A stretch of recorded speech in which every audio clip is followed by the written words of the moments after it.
তো হেল্ল' দোস্ত, কেনেকুৱা আছে আপোনালোক? আজি আপোনালোকে জানিব পাৰিব আপেল কিমান প্ৰকাৰৰ পোৱা যায় আৰু বিশ্বৰ সকলোতকৈ ডাঙৰ বাইক কোনখন, আৰু এনেকুৱা 10টা মজা ইণ্টাৰেষ্টিং ফেক্ট। তো ভিডিঅ'টো বহুত ইণ্টাৰেষ্টিং হ'ব, লাষ্টলৈকে চাই থকা। Fact number 11। আপোনালোকে এইটো সকলোৱে আপেল খাই পাইছে, কিন্তু আপোনালোকে জানেনে আপেল কিমান প্ৰকাৰৰ পোৱা যায়? আপোনালোকৰ মতে 5 বা 6 প্ৰকাৰৰ হ'ব, কিন্তু মই যদি কওঁ যে আপেল 7,000 প্ৰকাৰৰ পোৱা যায়, হয়তো শুনি আচৰিত লাগিব, কিন্তু এইটোৱে সত্য। সাধাৰণতে এই 7,000 প্ৰকাৰৰ আপেলৰ ভিতৰত 12বিধ মানহে বজাৰত পোৱা যায়। Fact number 10। আপোনালোকে সৰুৰে পৰা এতিয়ালৈ যিমানবোৰ মাছ দেখিছে সেই সকলোবোৰতকৈ অলপ বেলেগতকৈ বেলেগ মাছটোক চাই লওক। মাছৰ এই প্ৰজাতিটোক কোৱা হয় ট্ৰেন্সপাৰেণ্ট ব্লুফিছ, আৰু এই মাছটো জেলিৰ নিচিনা হয়। Fact number 9। আপোনালোকে আজিলৈ যিমানবোৰ কুকুৰ দেখিছে তাৰ ভিতৰত সকলোতকৈ আচৰিত কুকুৰটোক চাই লওক। এই কুকুৰটোৰ নাম হৈছে অগি। এনেকুৱা কুকুৰ আগতে ক'ৰবাত দেখিছে নেকি, যিটো কুকুৰৰ মুখখন দেখাত মানুহৰ দৰে? যদি দেখিছে কমেণ্ট কৰি জনাবা। Fact number 8। আপোনালোকেতো বহুত ধৰণৰ সোৱাদ লগা খাদ্য খাই পাইছে, কিন্তু কেতিয়াবা অলপো সোৱাদ নোহোৱা খাদ্য খাই পাইছে না? যদি পোৱা নাই এবাৰ খাই চাবচোন। সেইটো হৈছে কৰ্ণাই ইয়াকু। এইটো এটা জাপানীজ খাদ্য হয়, কিন্তু আচল ফেক্ট এইটো যে এইটো পৃথিৱীৰ সকলোতকৈ সোৱাদ নোহোৱা খাদ্য, মানে টেষ্টলেছ ফুড হয়। যদি আপোনালোকে এইটো খায় তেতিয়াহ'লে আপোনাৰ লাগিব যে পানী চবাই আছোঁ। Fact number 7।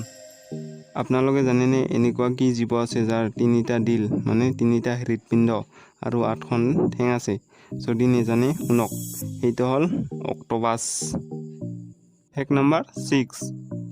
আপোনালোক সকলোৱেতো প্লাগ দেখিছে, য'ত আপোনালোকে আপোনাৰ টিভি, ফ্ৰিজ এইবোৰ চলায়, কিন্তু আপোনালোকে জানেনে সকলো দেশৰে এই প্লাগৰ ডিজাইন বেলেগ বেলেগ হয়?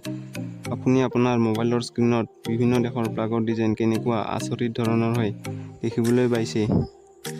Fact number 5। আপোনালোক সকলোৱেতো চেছ দাবা গেম খেলিছেই, কিন্তু আপোনালোকে জানেনে 1950 চনৰ আগতে ৰিয়েল লাইফ চেছ গেম খেলা হৈছিল, য'ত সকলোবোৰ ৰিয়েল আছিল? হাতী, ঘোঁৰা, নাও, ৰজা, ৰাণী, সৈন্য, এই সকলোবোৰ ৰিয়েল আছিল। Fact number 4। আপোনালোকেতো ক'ৰবাত নহয় ক'ৰবাত জলহস্তী হিপপ'পটামাছৰ বিষয়ে শুনিছাই, কিন্তু আপোনালোকে জানেনে এই বিচিত্ৰ জীৱটোৰ গাখীৰ বগা নহয়, পিংক কালাৰৰ হয়? Fact number 3। আপোনালোকেতো বহুত ধৰণৰ ট্ৰেইন দেখিছে, electric train, magnetic train, bullet train, কিন্তু আপোনালোকে জানেনে বিশ্বৰ সকলোতকৈ বেগেৰে যোৱা ট্ৰেইন কোনখন?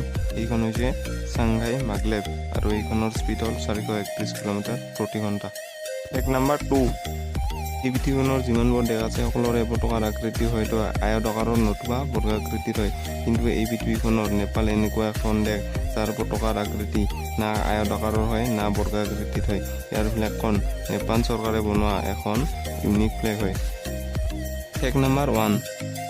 আপোনালোকেতো বহুত ধৰণৰ বাইক দেখিছে চাগে, কিন্তু আপোনালোকে জানেনে পৃথিৱীৰ সকলোতকৈ ডাঙৰ বাইক কোনখন? এইখন হৈছে ৰেগৰ ডিজাইন ডাবল এক্সেল চপাৰ। এইখন প্ৰায় 33 ফিট দীঘল। গিনিছ বুক অৱ ৱৰ্ল্ড ৰেকৰ্ডত ইয়াৰ নাম লিখা আছে। এই ভিডিঅ'টো চাই ভাল পালে লাইক, শ্বেয়াৰ আৰু ছাবস্ক্ৰাইব কৰি দিব, কাৰণ আগলৈ এনেকুৱা ইণ্টাৰেষ্টিং ভিডিঅ' দেখা পাব এই চেনেলটোত। আজিলৈ টাটা, বাই বাই, জয় আই অসম।